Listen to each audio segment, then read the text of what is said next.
nous. Plus d'éclaircissement, je laisse la parole au coordonnateur de la fédération. Aujourd'hui, c'est un jour de joie pour nous parce que nous accueillons notre chef des files, son Excellence Sylvain Mutombo, qui nous a honoré de sa présence ici en France. Et pour ce, on s'est dit, on va réunir notre coordination France pour lui souhaiter les bienvenus. Et surtout que pendant que le Congo est en train de passer, de vivre des moments historiques, si jamais l'Excellence pouvait nous faire des éclaircissements sur l'actualité actuelle du pays. Et c'est l'objectif de cette conférence de presse. Une fois de plus, je vous remercie. J'espère que les amis qui sont à Kinshasa vont nous suivre sur le réseau. Ils seront connectés et pourront bien vivre l'événement, comment ça se passe ici à Paris. Sur ce, je remets la parole au coordonnateur national du RDT, qui est l'Excellence Sylvain Mutombo. À vous la parole.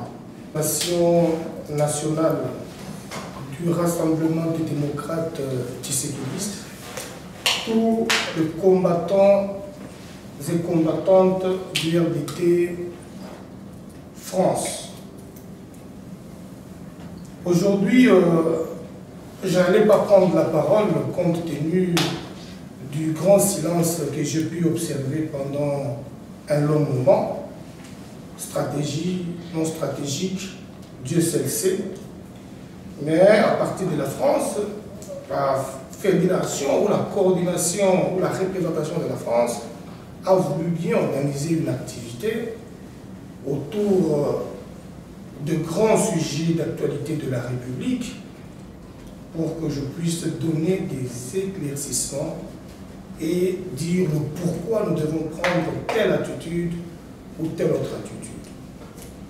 C'est pourquoi mon propos d'aujourd'hui, qui était bien entendu signalé dans votre communiqué, la politique générale ainsi que le soutien au président de la République démocratique du Congo, Félix Antoine Tshisekedi Tshilombo. Les deux petits points seront, dans mes propos, divisés en plusieurs sous-points et sous-titres, je peux le dire ainsi, et ça sera un discours peu académique, mais aussi politique, pour la bonne compréhension. Et puis je me mettrai à votre disposition de la presse, des journalistes qui sont ici présents, pour recevoir des questions et en répondre. Je m'en vais développer le premier point, la situation politique générale de la République du Congo, que j'ai divise en deux sous-points. La période avant la prise du pouvoir par le président Félix Tshisekedi Tshilombo et la période après la prise du pouvoir par le président Félix Tshisekedi Tshilombo.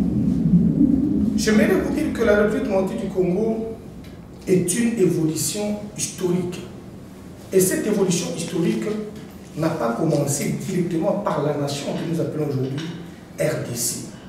Nous avions le Congo, nous avions notre étendue qui était colonisée, qui était devenue une propriété de la Belgique et qui s'est passé beaucoup de problèmes quant à l'évolution pour être une colonie belge et en fin de compte devenue la République démocratique du Congo le 30 juin 1960.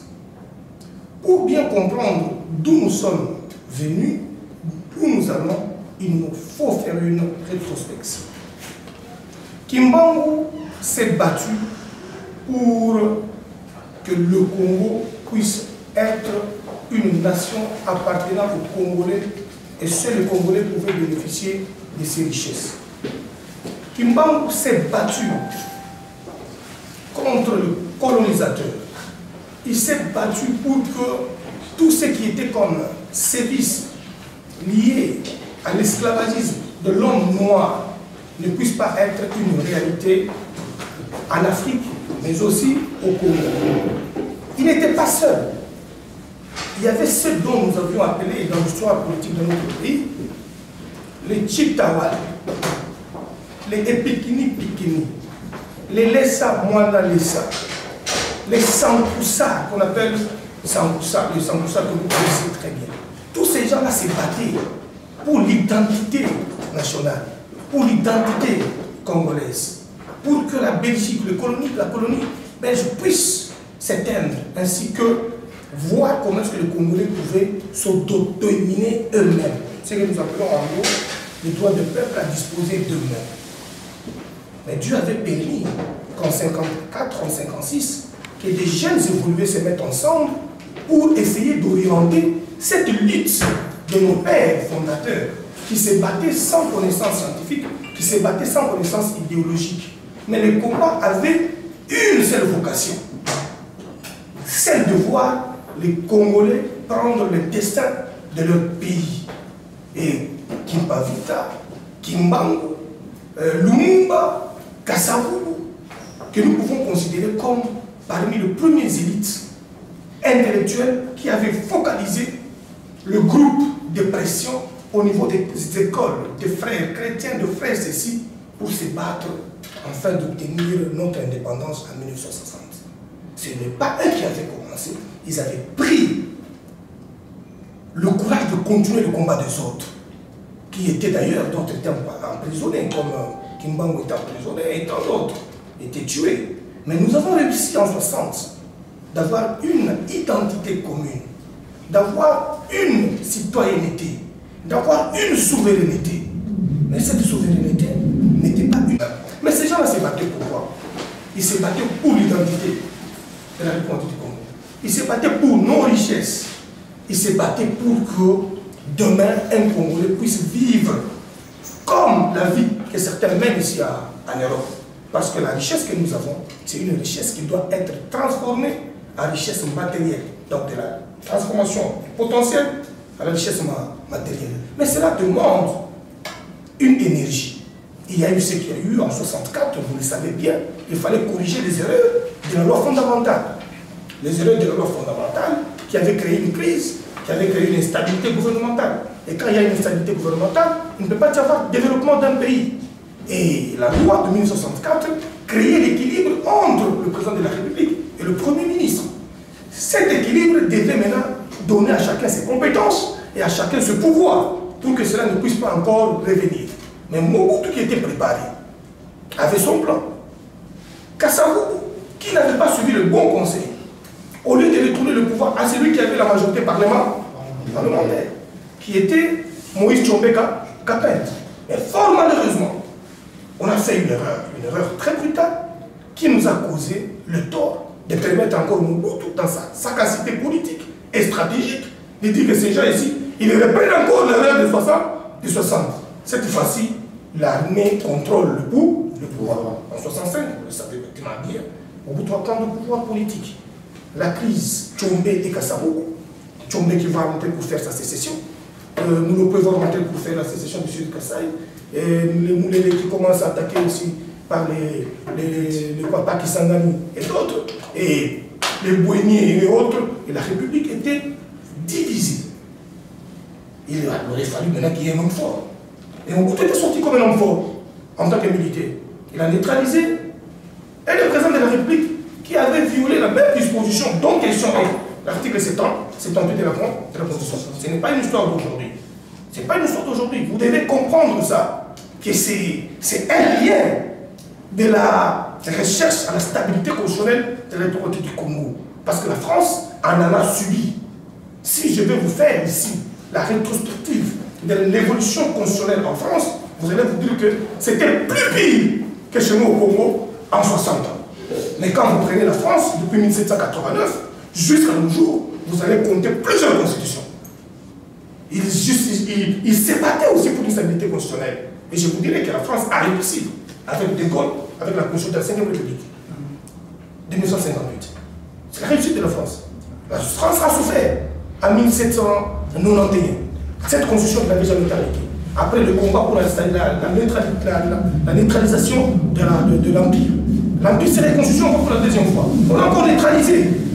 Il y a eu une constitution en 1791, il y a eu encore d'autres constitutions. En 1946 et jusqu'en 1958, la France a eu une stabilité constitutionnelle avec un régime qui tend à la stabilité pendant une longue période les institutions françaises. Mais chez nous, nous sommes une jeune nation. Dans 60 ans, il peut y avoir ce qu'il y a, c'est normal. Jusqu'à ce qu'un jour, nous allons nous retrouver sur une stabilité constitutionnelle pour voir que non, les Congolais, ça ne va pas, ça va aller, ça va marcher. Il y a eu la constitution de 67, parce que Mobutu a dirigé le pays pendant 2 années sans aucune référence constitutionnelle. Sans aucune référence constitutionnelle, pendant 2 années. Et Singa Oudjou et Etienne Tshisekedi vont travailler sur une constitution. Laquelle constitution prévoyait 2 partis politiques. Mobutu, voyant les pouvoirs et les pouvoirs, manifeste de l'enseigner, il a voulu s'imposer avec un parti État, un parti unique pour écarter la volonté populaire qu'on avait trouvée dans le manifeste de l'enseigner pour l'intérêt du peuple congolais. Donc le peuple congolais, chaque fois qu'il veut avancer, il y a un esprit qui vient le bloquer. Et on a fait ce qu'on appelle recommencer toujours à zéro. On a recommencé à zéro. Il a lui-même modifié la constitution de 1967. On a eu une constitution en 74. C'est cette constitution de 74-là qui parle des pères et des mères. Je sors de cette constitution. On a évolué, 82, d'autres constitutions. Dès sa prise au pouvoir, juste à sa fuite, Mobutu avait modifié la constitution 32 fois. Mais la France a eu, dans 112 ans, si je ne m'abuse pas, plus de 16 ou 17 révisions constitutionnelles. La France. Mais le Congo, après l'indépendance, jusqu'à sa fuite, les gars ont modifié la constitution 32 fois. Et toutes les modifications constitutionnelles, c'était pour l'institutionnalisation du pouvoir. Et ce n'était pas une bonne chose pour une république qui devait venir demain. Et là, en 80, ses amis lui ont dit, mais monsieur, on ne peut pas te laisser faire. Tu es en train d'amener le pays à ce qu'on appelle la dérive totalitaire. Et c'est là qu'on n'ira pas la démocratie. C'est la démocratie qui constitue le pilier du développement. Il y a eu un combat qui a commencé. Il a tenté 2 fois d'écarter Tshisekedi. Il a échoué. Commençant d'abord par le nommer ambassadeur en 69 du Maroc. C'est un Italien au Maroc. 10 jours après, il a dit bon, il est malade, il doit se faire soigner au pays. Bon, il laisse la politique, il doit rentrer au pays. Quelques temps après, il s'est fait élire encore député. Et ça a compliqué les choses avant d'être nommé encore comme ministre de plan ou PCA de Erzaïr. Il s'est décidé de l'écarter un peu à Tchaïpembe, alors que c'était un pilier autour du pouvoir. Notre école est une série de mots. En fin de compte, ce qu'il a dit, mais cher ami, tu n'as pas respecté tout ce qu'on s'est entendu quand on a pris le pouvoir. On avait pris ce pouvoir ici pour l'intérêt du peuple. Et quand tu ne veux pas respecter l'intérêt du peuple, je vais mener une opposition au sein des institutions. Là, il était déjà premier vice-président de l'Assemblée nationale. Il a commencé ses combats avec la lettre de 52 pages de la Commission. Et en se cachant sur l'une des dispositions, je ne m'abuse pas, de l'article, je ne sais pas, 23 de la Constitution de 1967, dite révolutionnaire, qui prévoyait 2 partis politiques au plus. C'était un piège que Singaouzou Ochombe, paix à son âme, et Etienne Tshisekedi avait piégé Mobutu, qui n'était pas un juge juriste, et qui avait confiance à ces 2 juristes-là. Quand il a dit maintenant en 80 que nous créons notre parti politique, ça s'appelait l'UDPS, on t'a dit non, pas question, il y a un parti État. Et c'était la guerre qui avait commencé, vous connaissez tous la suite. Mobutu neutralisé par la force de la non-violence. Il est resté moins un, que Dieu le prenne, ou que lui-même dise en fin de compte, à cet état j'ai pu diriger, Etienne Tshisekedi, opposition venait, faites référence à la Constitution, à l'acte constitutionnel de 1992, vous étiez nommé Premier ministre, prenez le pouvoir, dirigez le pays, allons-y aux élections. Mobutu n'a pas voulu faire ça. Mobutu, qui était déjà un grand leader, il connaissait déjà la valeur du pouvoir, il avait les secrets de tout ce qu'il bénéficiait comme faveur, comme honneur. Il a voulu mourir avec son pouvoir par l'entrée que vous connaissez de la FDL. La FDL qui était le conglomérat des aventuriers, ils sont venus au pays, ils ont légiféré le pays par une constitution de 11 articles, qu'on appelle la loi 003 de 1996, aussitôt leur rentrée. Cette loi-là prévoyait 11 dispositions. Et dans ces 11 dispositions, Kabila lui-même était ministre de la Justice, lui-même ministre de l'Intérieur, lui-même ministre de la Défense, lui-même ministre des Mines, il était tout, lui-même. Mais Etienne Tshisekedi ne peut pas supporter une telle chose. Il avait dit, mon frère, mettons-nous la table de négociation pour qu'on trouve un cadre juste, je l'ai dit, pour que nous puissions relancer les activités dans notre pays. Cela n'était pas entendu. Quelques temps après, vous connaissez le sort. Les étrangers qui l'ont amené au pouvoir ont organisé eux-mêmes qu'ils soient battus pour l'intérêt des étrangers contre les nations. Ce n'est pas Sylvain Moutongo qui raconte ça, c'est notre histoire politique. Et pour savoir ce que Félix fait, il faut d'abord avoir la maîtrise d'où nous venons. Et là, sur base de ça, on peut maintenant tracer où allons-nous. Je crois avoir terminé la première manche de la situation politique générale du pays d'avant l'entrée de Félix Tshisekedi au pouvoir. Et je peux maintenant toucher la prise du pouvoir par Félix Tshisekedi. Cette prise de pouvoir sera toujours référencée à la gestion d'avant lui. Si je dois parler quelques minutes de la gestion d'avant lui, c'était catastrophique. On nous a imposé un président de la République que vous connaissez vous-même. Qu'on n'a jamais vu dans un meeting, qu'on n'a jamais vu dans une réunion politique, qu'on a vu directement Kadoro, général, président de la République. C'est grave pour une nation qui avait des professeurs, des avocats, des ingénieurs, des officiers formés par des académies militaires, par le général, par le maréchal Mobutu. Mais nous avons dit au nom de la paix, les Congolais l'ont accepté pour qu'ils nous amènent le processus de démocratisation que son père refusait de faire application de l'accord de Lusaka, de l'accord de Gaberron, qui devait nous amener sur la mise en place d'un nouvel ordre politique. Mais le gars est venu, après la mort de son père, il a ouvert les portes à ces négociations-là. Bien que ces négociations-là, c'était l'apanage des étrangers. Permettez-moi de vous le dire. Les RCD Goma n'en parlent même pas des Rwandais.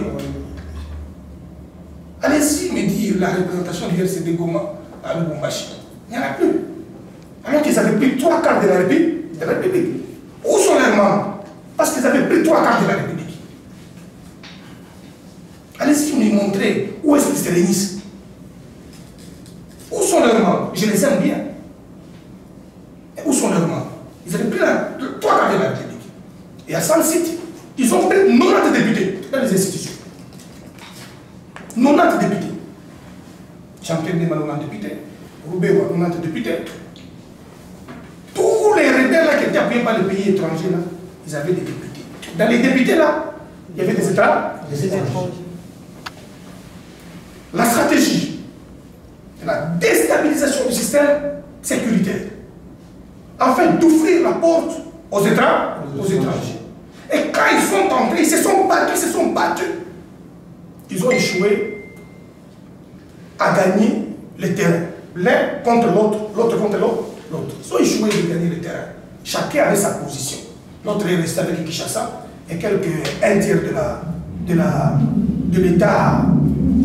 l'étendue du Congo, du territoire national. L'autre avait pris 2 quarts, 3 quarts, un tiers. Roger Lumumba a eu des Bornaïs. Il était soutenu par les Ougandais. Les autres par les Burundais, les Rwandais. C'était terrible. Le pays était déjà vendu. Et si le Congolais n'était pas uni par le sort, si le Congolais n'était pas uni par leur citoyenneté, par leur souveraineté de nos aïeux, de nos pères fondateurs, le Congo n'allait pas exister. C'était parti. Mais comme Etienne Tshisekedi était trop sage, il les amenait toujours à la table de négociation. Table de négociation. Table de négociation. C'est à la table de négociation. Ceux qui se croyaient forts parce qu'ils détenaient des armes ont signé des accords, ne sachant pas que ces accords-là signifiaient déposer les armes et des mains à l'UDPS. Ils ne savaient pas que tout ce qu'ils signaient comme accord-là, c'était de mettre les armes ensemble et de les remettre à un gardien précaire. Et après les gardiens précaires, Ces armes seront transmises par les gardiens précaires aux gardiens propres. C'était le Congo, le Congolais. Donc, nous tous ici, nous devions arracher ces armes-là. Les armes qui ont tué nos frères à Tingi-Tingi. Les armes qui ont tué nos frères à Makobola. Les armes qui ont tué nos frères à Mouliou. Les armes qui ont tué nos frères partout sur le territoire de la République de démocratique du Congo. Et cet événement a fait que Kabila nous amène aux élections de 2006, où nous pensions nous organiser pour récupérer ces armes, afin d'instaurer la démocratie dans le pays. Mais celui qui a encore les armes, qu'il devait récupérer chez les autres, il devait d'abord écarter Etienne Tshisekedi par leur stratégie. Dire Oyo, Alingakaka Boye. Les Kakaka nous la paix, Pendi. Ceux qui t'ont mis Oyo, Akoboya Maka, Etienne Aboye Maka. On n'est pas participé aux élections, on n'a pas participé aux élections. Et nous sommes décidés de nous préparer pour 2011. Et en 2011, quand Etienne a participé aux élections, vous savez que nous avons pris 40 députés. Et tous les rebelles qui s'étaient donnés en 2003, 2005, 90, 90, 90, 90, 90, et nous on nous avait donné 5 que nous n'avions même pas à l'époque à l'UDPS permis d'aller siéger. On avait refusé de poste. Vous savez l'histoire de la vice-présidence. Alors, nous allons procéder de la manière suivante. Vous devez vous présenter, poser votre question, et son Excellence va répondre à tour de rôle. Vous-même, moi je ne vous connaissais pas. Je vous ai vu quand vous avez commencé à faire de vivre au Congolais pendant la période de Covid, ça m'a touché. Et je vous ai vu encore dans mon quartier, et mon petit frère était là, d'animer des coachs, des sportifs. Tout à l'heure, j'ai demandé la photo pour vous présenter. Il m'a dit que son téléphone a été ravi par les militaires. Il a demandé s'il y a la photo, je vous présenterai. Et je vous dis, à la fin de cette rencontre-là, vous avez fait un geste. Retenez, ce geste-là avait sauvé quelqu'un, la vie de quelqu'un. Cette personne-là, c'est mon petit frère à moi. Un directeur dans une grande boîte, je te le nom, il se retrouve avec des véhicules sans carburant.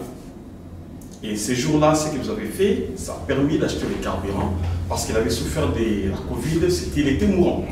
Donc ça, c'est un témoignage que j'ai fait. Et du coup, quand j'ai eu le message par moi, Bijou Meta que vous allez venir ici, je me suis dit non, je dois appuyer ces messieurs-là. Donc c'est ça. Ma question, c'est quoi? C'est par rapport à l'UDPS. Nous avons des inquiétudes.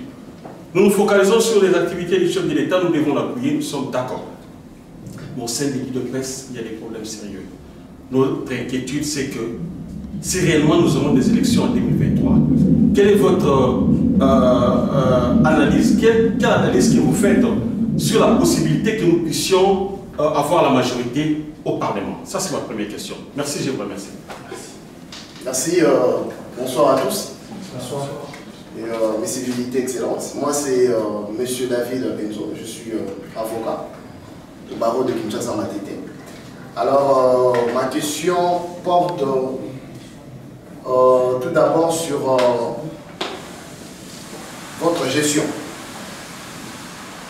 En tant que ministre, ministre délégué à la Défense. Tout d'abord, je tiens à vous féliciter parce que nous avons constaté les prouesses, nous avons constaté le dynamisme au sein de ces ministères qui étaient autrement un ministère non apparent. Mais à votre prise de pouvoir, on a constaté quand même qu'il y a eu des contacts avec les anciens combattants, avec les familles des militaires et consorts. J'aimerais ici poser la question pour savoir s'il faudrait établir ici les bilans de votre gestion pratique au sein du gouvernement Ilukamba. Nous pouvons aujourd'hui l'évaluer à combien en termes de pourcentage? Quelles sont les avancées que vous, étant ministre délégué à la Défense, vous avez apportées à ces ministères? Un, pour identifier les anciens combattants de notre pays et les termes ou les concepts anciens combattants représentent quoi? Parce que beaucoup de gens entendent anciens combattants, ça représente quoi? Et deuxièmement, par rapport aux militaires sinistrés, c'est-à-dire des militaires qui partent en guerre, ils rentrent au pays, ils sont partis donner leur vie pour les pays, mais malheureusement, ces gens-là se retrouvent. Ils rentrent au pays, chassés de camps militaires, leurs femmes se retrouvent dans la prostitution, les enfants deviennent des chéquiers et même ils commencent à monter dans la rue. Quel a été le travail que vous avez mené pour essayer un peu de donner un espoir à ces gens? Je sois submergé par les connaissances de mes compatriotes vers moi. Je voudrais d'entrée de jeu dire merci pour cette marque de considération à mon aîné Jacques pour les actes que j'ai posés intuito personnel pour l'intérêt de mon peuple. On est leader pour servir. On est leader pour les autres. Quand on dit le peuple d'abord, c'est savoir d'abord s'oublier, se mettre à la disposition des autres. C'est ce que j'ai essayé de faire en tant que ministre. J'ai essayé d'être un ministre qui pouvait arrêter son escorte en cours de chemin pour prendre les amis qui étaient à pied ou qui attendaient un transport. Ça ne s'est jamais fait dans notre pays. Mais je ne veux pas parler de ça, de moi-même. Je voudrais que ces choses-là puissent être relayées par les autres, comme vous venez de le dire. Quand Magoufouli faisait les spectacles de l'humanisme, c'est les médias qui récupéraient ça, qui relayaient. Lui-même ne pouvait jamais prendre les médias pour commencer à montrer ce qu'il fait. Je ne peux jamais faire ça, mais je me permets de le dire ici. Je fais beaucoup pour donner des leçons aux autres, parce que nous sommes de la grande école tshisekidiste. Quand le maître est mort, nous devons nous poser les actes selon les enseignements du maître, pour que d'autres acolytes qui nous suivront demain, qu'ils pérennisent cette idéologie de la social-démocratie et de l'humanisme à l'africaine. J'en ai fait beaucoup, celle Dieu connaît. La stratégie politique pour que le président ait une majorité en 2023. La problématique de problème qui sont avec l'UDPS. Je reste de l'UDPS jusqu'à ma mort. Personne ne me chassera de l'UDPS. Je suis venu diriger un courant politique, un parti politique, un regroupement politique de tshisekidistes, parce que j'en fais partie comme UDPSien d'abord. Et je pense que l'UDPS, c'est un grand parti qui a connu beaucoup de problèmes. Et aujourd'hui au pouvoir, aucun problème ne peut dépasser l'UDPS. L'UDPS est au contrôle du pouvoir politique. Soyez calmes. Allez-y seulement comprendre que nous sommes en train d'y travailler tous les jours pour avoir 250 députés plus, afin d'éviter les théâtres déchaînés des autorités morales que nous avons connues avec la Camarilla au pouvoir hier, avec ceux-là qui ont tenté encore de commencer la même bêtise. Et heureusement que le président a remis les autres lors de son discours pour le séminaire du gouvernement à l'ordre, et il a encore répété sûrement à sa clôture hier. Il ne faut pas avoir peur. L'UDPS qui n'était pas au pouvoir a renversé un régime qui a déjà fait 18 ans, qui a déjà pillé le pays pendant 18 ans, qui a des milliardaires et des millionnaires. L'UDPS sans armes a sommé tous ces milliardaires et ces millionnaires, venaient me déposer le pouvoir, ils ont déposé le pouvoir, et nous dirigeons aujourd'hui. Et comme nous dirigeons, nous sommes démocrates, nous allons utiliser les méthodes démocratiques pour conserver le pouvoir jusqu'à la venue de Christ. Parce que remettre le pouvoir,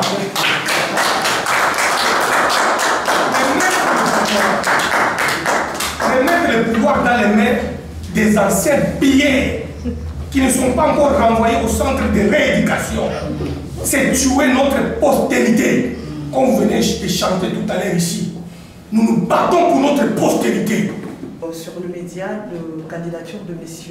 l'honorable Franchilou, ça a été retiré, on ne comprend pas pourquoi. Et vous, dommage que vous n'êtes pas les candidats, qu'est-ce qui se passe exactement? Et c'est juste une stratégie du parti ou un refus personnel? Voilà, merci beaucoup. Et ma deuxième question est de savoir, nous avons tous parlé de l'union sacrée. Aujourd'hui, devant tout le monde, on aimerait savoir que représente l'Union sacrée aujourd'hui. Merci beaucoup. Le combat n'est pas un combat d'une province. Notre combat est le combat de toutes les 26 provinces. Mais parler de la province du Kasaï, parler de l'oriental, parce que vous faites figure des candidats gouverneurs. Mais je te dirais que la province du Sankourou est plus en panne que le Kasaï oriental. Le gouverneur n'a jamais pris fonction et bien travaillé. Mon frère Rami a été combattu là-bas. Il y a le Kasaï central, qui a pratiquement le même problème. Il y a le Sud-Ouban. Il y a la province de Tchoko. Il y a Kamina. Il y a le Bas-Congo. Il y a des provinces, plus de 14 provinces où il y a deux problèmes. Ce n'est pas seulement le Kasaï. Mais le Kasaï a une particularité qui rime bien entendu à votre question. Parce que c'est la province du chef de l'État. Un chef de l'État qui lutte contre le tribalisme ne peut pas aller montrer qu'il est de sa province. Il pouvait commencer par sa province. Qui pouvait la empêcher? Personne. Mais nous ne sommes pas venus nous battre pour notre province. Nous ne sommes pas venus nous battre pour telle autre province. Nous ne sommes pas venus nous battre pour X province. Nous sommes venus nous battre pour le Congo en général. Quand il y aura élection dans la province du Kasaï oriental, il y aura un nouveau gouverneur. Je pense qu'il y aura de nouvelles instructions du président de la République, du Premier ministre et du ministre de l'Intérieur. Les choses iront bien. Qu'on donne la chance au processus qui va commencer très prochainement pour toutes les provinces. Pour te donner une réponse, même à Kananga, il n'y a pas de gouverneur.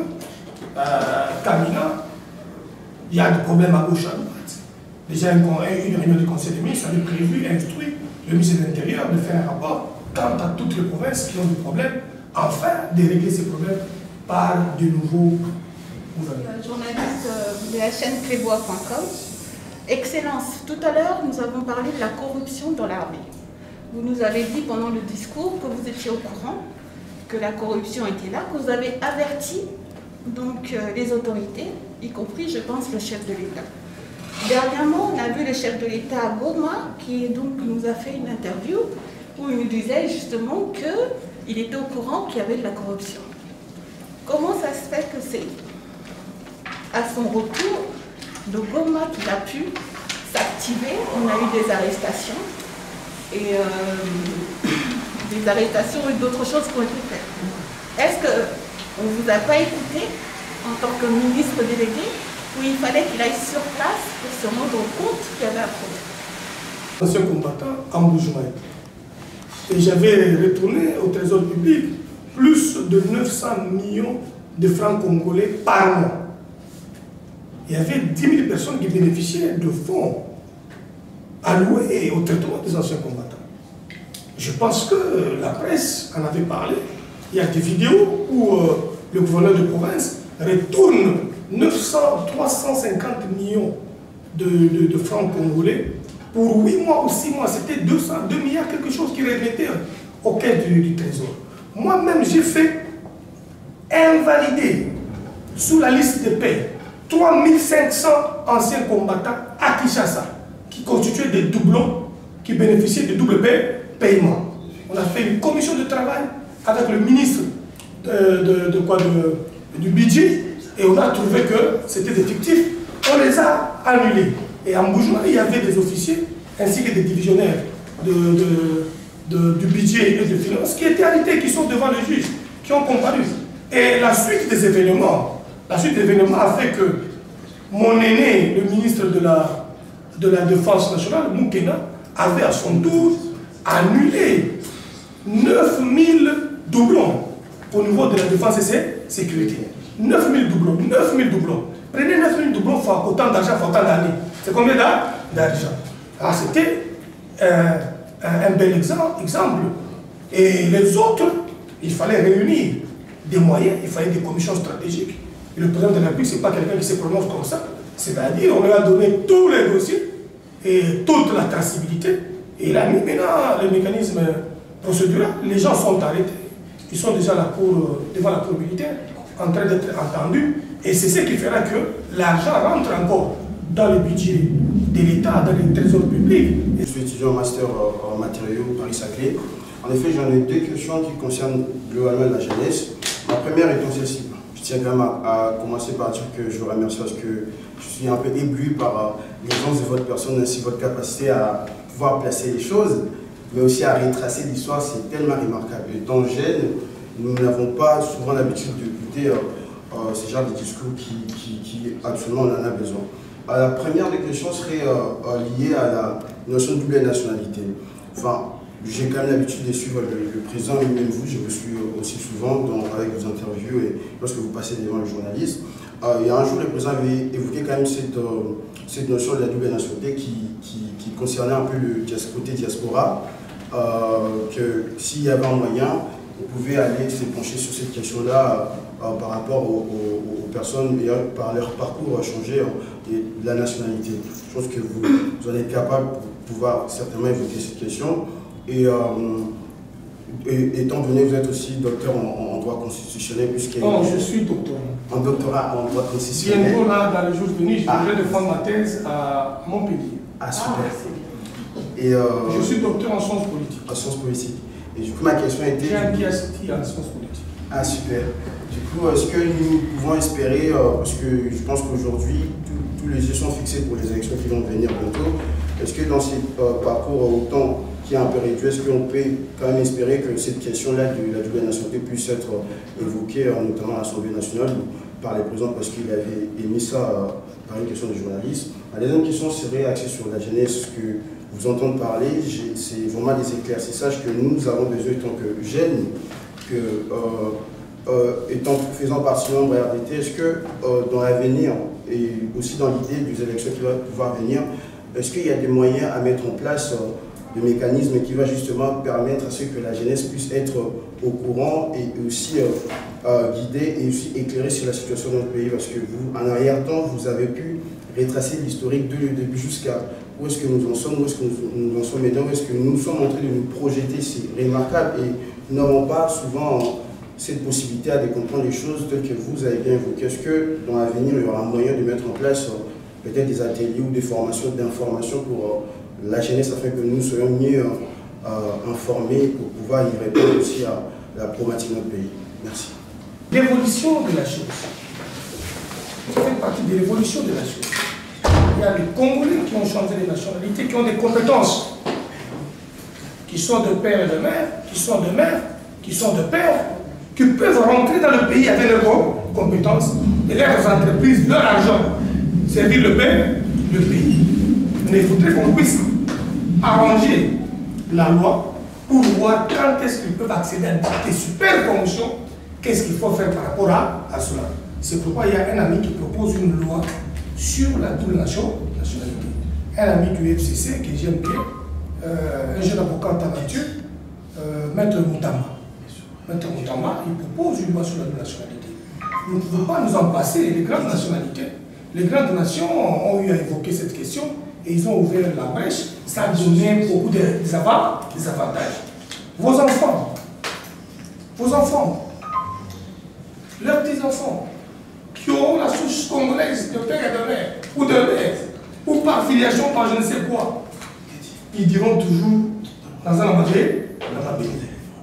Je voulais savoir, est-ce qu'il y avait une structure qui a été faite pour la réinsertion des Congolais, parce que les Congolais ont de mauvaises mœurs.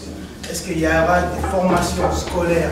Est-ce qu'il y aura une restructure de l'école même du Congo par rapport à les cours qu'on a appris? Parce que c'est chaque 10 ans qu'on change les études et les formations à l'école pour tout le monde. Non, chaque année. Chaque année même.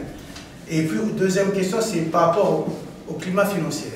Je voulais savoir, est-ce qu'il y a des structures qui ont été mises en place pour que les jeunes puissent investir sans qu'il y ait trop de perte d'argent? Parce que moi, je suis quand même... J'ai investi plus loin, c'est d'autres questions à répondre ici. Oui. Soyez clairs. Alors, j'ai investi quand même pour ça. J'ai beaucoup d'amis qui m'ont dit qu'ils étaient quand même déçus parce qu'il y a tellement problèmes pour investir, pour créer un papier, tout ça. Est-ce qu'il y a quelque chose de plus simple qui a été fait pour que ça puisse faire avancer l'investissement de la diaspora congolaise au Congo? Je retourne sur vos deux questions. Merci. Par secteur, je peux prendre ici 5 heures de temps. Ouais. Je vous ai fait une sélection du bilan. Ce que vous évoquez là, il y a une partie des réalisations au niveau du ministère de la Jeunesse. Le ministre de la Jeunesse créait déjà des brigades agricoles pour la jeunesse. Ça, ce n'est pas au niveau du ministère de l'Agriculture. Billy Kambal avait prévu une brigade agricole. Il y avait même des moyens. Il avait même commencé le travail pour l'occupation des jeunes et l'entrepreneuriat des jeunes. Pour l'entrepreneuriat des jeunes, la loi sur la sous-traitance, nous l'avons bien approuvée. Cette loi-là vient créer des possibilités aux jeunes entrepreneurs de créer les sociétés. La loi qui organisait les guichets uniques par rapport à l'obtention des documents, c'est 120 $. 120 $ et vous avez vos documents dans une semaine, 3 jours. Normalement, c'est après 48 heures. Mais quand vous avez des difficultés pour tel document, on vous le tourne. Une semaine, vous avez tous les documents. Pour la création d'une entreprise, nous en avons créé dans nos cabinets d'avocats pour les autres qui nous consultent. Donc il n'y a pas de problème par rapport à ça au Congo. Et je vous informe que le ministère de Petites et Moyennes Entreprises avait reçu des soutiens financiers de quelques banques ou de quelques bailleurs de fonds, où on devait avoir la concurrence en termes de dépôt de projets à être financés par l'État congolais. Le ministère de l'Industrie avait aussi reçu plus de 50 millions ou 100 millions pour faire le challenge de projets industriels pour les jeunes. Comme le président avait dit que ça a créé les jeunes Congolais millionnaires. Il s'est battu pour que ces ministères-là aient la possibilité de déposer les dossiers. Je pense que plusieurs avaient déposé les dossiers et il y avait une partie qui était même déjà mise en exécution pour certains jeunes qui avaient des projets bancables et propres. Voilà. Je ne voudrais pas rentrer dans un débat de petits enfants. Un homme normal, il sait que un étranger ne peut pas venir l'envahir. Un homme normal, c'est qu'un étranger ne peut pas venir prendre sa terre. Si elle ne peut pas vous donner cette leçon-là, moi je ne peux pas entrer dans ce débat-là. Je me suis battu trop jeune depuis 29 ans. Exclu, arrêté par la camarade au pouvoir. Et voir un Congolais qui est en train de discuter sur une chose où nous nous sommes abattus, nous avons gagné. Un Congolais est au pouvoir. Vous voulez me demander moi quoi?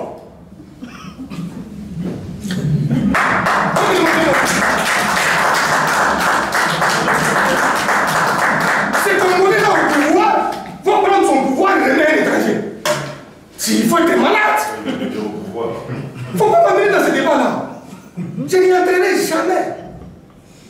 Moi, Congolais, de père et de mère, avec mes frères, Congolais de mère, avec mes frères, Congolais par grand naturalisation, avec Congolais par petit naturalisation, avec le Congolais par filial, avec le Congolais par option. Venir entrer dans un débat, oh non, il y a l'opinion par rapport à la Moi, je suis un Tshisekediste. Okay. Tshisekedi s'est battu pour la restauration de l'homme noir, l'homme congolais, dans son pays. Je suis un panafricaniste. Tous les panafricains où ils sont,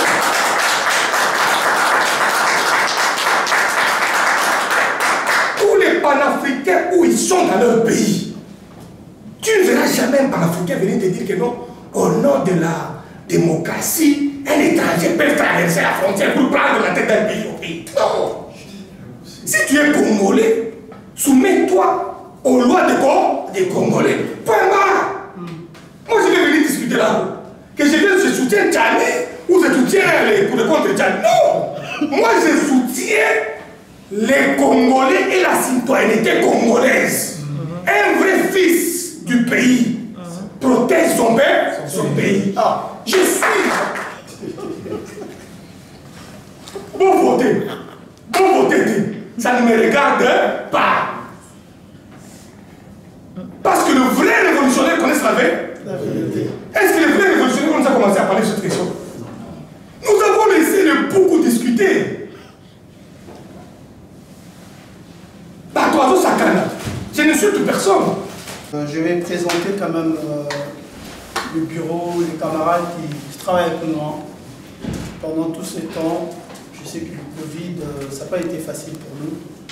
Même nos activités politiques, ça a pris des pauses parce qu'on ne pouvait pas se réunir tous ensemble. Et on faisait des réunions par conférence call. C'est pas toujours facile.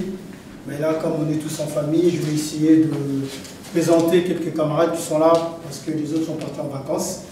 Déjà, moi-même, il y a ceux qui me connaissent, c'est le camarade Lydine Gamaba. Je suis le représentant du RDT ici en France. Et il y a mon adjoint Lévis Blanchard Mouchi, si vous pouvez vous lever, s'il vous plaît. Voilà, si on peut l'applaudir aussi, les encouragements. Il y a le secrétaire Christophe Dunda qui est là présent, le modérateur. Il y a le chargé de femmes, elle n'est pas là, elle est partie, Madame Bialis, elle est partie ce matin à Kinshasa. Il y a le chargé de la jeunesse, notre jeune frère, si tu peux te lever, Sylvain. Il y a le conseiller Pascal Mayala qui est là présent aussi. Et voilà, c'est l'équipe qui gère le RDT ici en France. En tout cas, les camarades, je suis fier de vous, de votre travail. Et je pense que nous allons continuer pour, comme on dit avec Sylvain, on est là pour prendre le pouvoir, on est là pour changer le Congo, on est là pour soutenir le chef de l'État. Et ça doit commencer par nous-mêmes ici, parce que le combat du Congo, c'est un combat qui est mental. Pourquoi c'est mental? Parce que ils nous ont mis à terre. Ils nous ont fait croire qu'on était incapables de se relever. Mais moi, je pense qu'on est capable. Mais cette capacité, ça doit commencer dans nos maisons. Chacun doit être leader de soi-même. Et en étant leader de soi-même, nous allons pouvoir donner cette impulsion-là à la famille, aux camarades, à ceux qui nous entourent. En tout cas, je ne vais pas faire beaucoup de discours. Je vous remercie surtout pour le silence. Merci.